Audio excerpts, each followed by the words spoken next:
Cenário Brasil, com Fernando Schiller. Fernando Schiller está aqui para comentar conosco a questão que é o assunto da semana no Supremo Tribunal Federal, com repercussão, claro, na política, a decisão da ministra Rosa Weber do Supremo de suspender o pagamento das emendas do relator, que ficaram conhecidas aí como um orçamento oculto, secreto, algo desse tipo. Como é que vai ser o desfecho dessa história e qual que é o impacto disso para a PEC dos precatórios, que está marcada a votação para amanhã? Você acha que vai adiar, Schiller? Bom dia para você. Tudo bom, Pedro, Thaís, Cláudio? Olha, primeiro, foi uma ação do pessoal, né, também do Cidadania, mas basicamente a ação que correu foi a do pessoal, questionando a totalidade do sistema das chamadas RP9. RP9, só para o ouvinte entender, a sigla é uma sigla orçamentária chamada Resultado Primário 9, que é o ordenamento de introdução dos tipos de emendas que os deputados parlamentares fazem ao orçamento. Você tem 4 tipos de emendas, né? Tem a RP 6, 7, 8 e 9. Então são as emendas individuais, emendas de bancada, emendas de comissão e as emendas agora de relatoria, né? Só para dar uma visão mais geral sobre isso, quer dizer, as emendas individuais, que são realmente as que importam, geralmente mais para os deputados, elas têm um valor hoje, nessa execução orçamentária, de 16 milhões e 300 mil por deputado. Então, cada deputado vai lá, indica até 25 emendas, um valor total de 16,3 milhões, né, para suas bases eleitorais. Emendas que 50% tem que ser para a área de saúde. Em geral, as emendas são valores assim, de 400 mil, 500 mil, 600 mil. E tem a indicação do destinatário, né, e tem a indicação, evidentemente, como é de execução obrigatória, do autor da emenda, né? Então, mesmo que haja uma fragmentação de recursos, mesmo que essas emendas sejam utilizadas para formar base eleitoral lá na ponta, eu sou muito crítico, reconheço, dessas emendas, porque elas fragmentam o orçamento. Nós estamos falando de em torno de 6 bilhões de reais em emendas individuais, tá? E alguém poderia dizer assim, poxa, mas 6 bilhões não é muito, mas num orçamento discricionário perto de 100 bi, nós estamos falando de 6%, que é basicamente o que o governo tem para investir, né? No sentido que o governo tem muito pouco recurso de investimento livre e acaba direcionando para emendas, né? O problema é que essas emendas foram tornadas obrigatórias, 2015 as individuais, 2019 as emendas de bancada. Então o governo perdeu a moeda de troca, né? O governo perdeu a possibilidade de ir lá e negociar com cada deputado, bancadas, etc., apoio a projetos, né, em troca da liberação de emendas, né? Bom, o Congresso o que fez? No orçamento de 19 para 20, criou as RP9, as emendas de relator, né? Hoje, no orçamento desse ano, é 18 bilhões de reais, 8 bilhões e meio de reais.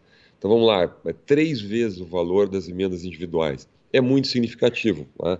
É óbvio que não é o relator geral do orçamento que faz a alocação desse recurso. O relator geral do orçamento virou uma espécie de grande negociador dentro do Congresso, né? Então ele negocia com as bancadas, com lideranças importantes, com os partidos da base do governo, né? E faz uma liberação, e libera isso a partir da execução feita pelo governo, né? Então, na publicidade que é feita, no portal Siga Brasil, enfim, que aliás, eu sou um frequentador lá do Siga Brasil, não é de fácil manipulação, quer dizer, para você obter um dado lá, você tem que ter um certo conhecimento, é demorado. Na minha opinião, é uma mera ilusão imaginar que o cidadão comum vai fazer acesso a esse tipo de informação. A mídia profissional, obviamente, faz, né? Mas lá não consta, na execução das emendas, das chamadas emendas de relator, não consta basicamente a autoria, a especificação da emenda da destinação, beneficiário e a autoria. Isso só é possível isso com a lei de acesso à informação. Então você tem que entrar com processo junto à União, lei de acesso à informação, para obter o dado de como foi feita essa negociação, que é feita por ofícios. O deputado manda um ofício para o Ministério, onde está alocada a execução orçamentária daquele projeto que consta, né, nesse volume de recursos de emenda de relator, e a partir daí é feita uma negociação informal. E foi esse o ponto da decisão da ministra Rosa Weber. Quer dizer, ela tocou basicamente em 2 pontos.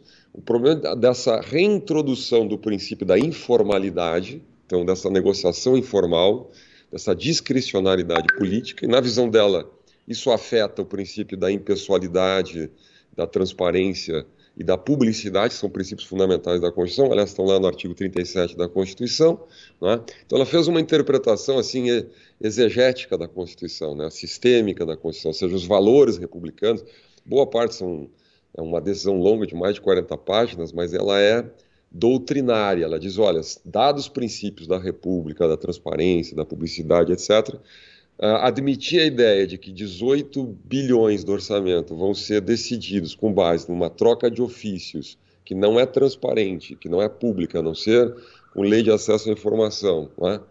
E que não é equitativa, ou seja, não é execução obrigatória, portanto não é distribuída entre todos os parlamentares, mas é negociada caso a caso, e não é de execução obrigatória, significa que o governo tem a discricionariedade para pagar ou não pagar, né? E aí a gente viu o que aconteceu na véspera da votação da PEC dos precatórios, né?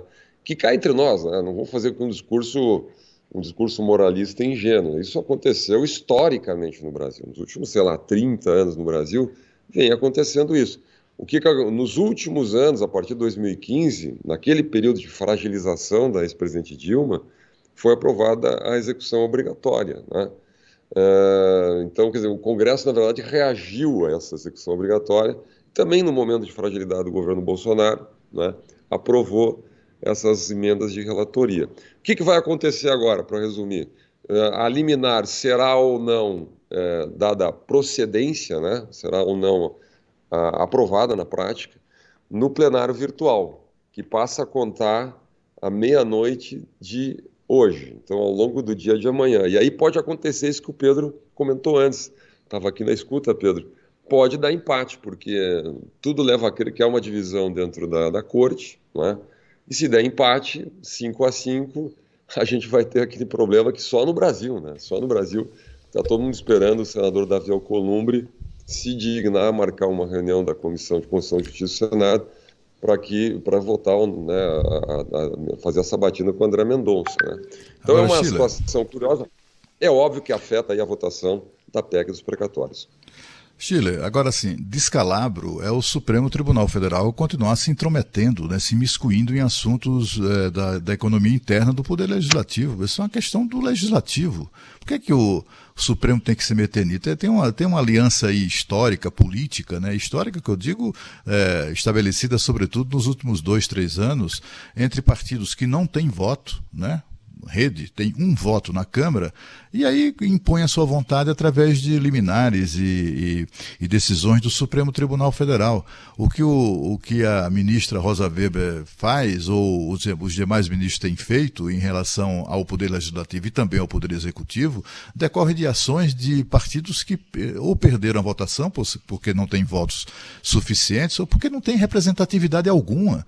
São partidos que não representam o povo brasileiro e de repente se associam aos ministros do Supremo que não gostam do governo que está aí, ou não gostam do presidente da Câmara, ou das decisões da Câmara, ou do Senado, e aí vão lá, recorrem e conseguem que o Supremo Tribunal Federal interfira de maneira absolutamente imprópria, né, ou inapropriada no Supremo, nos trabalhos do Poder Legislativo. O Poder Executivo não vamos nem discutir agora porque não é o caso, mas no Poder Legislativo é escandaloso, né, que em matéria, enfim, que está sob apreciação, sob PEC, aí tem lá uma ação que suspende a votação do segundo turno.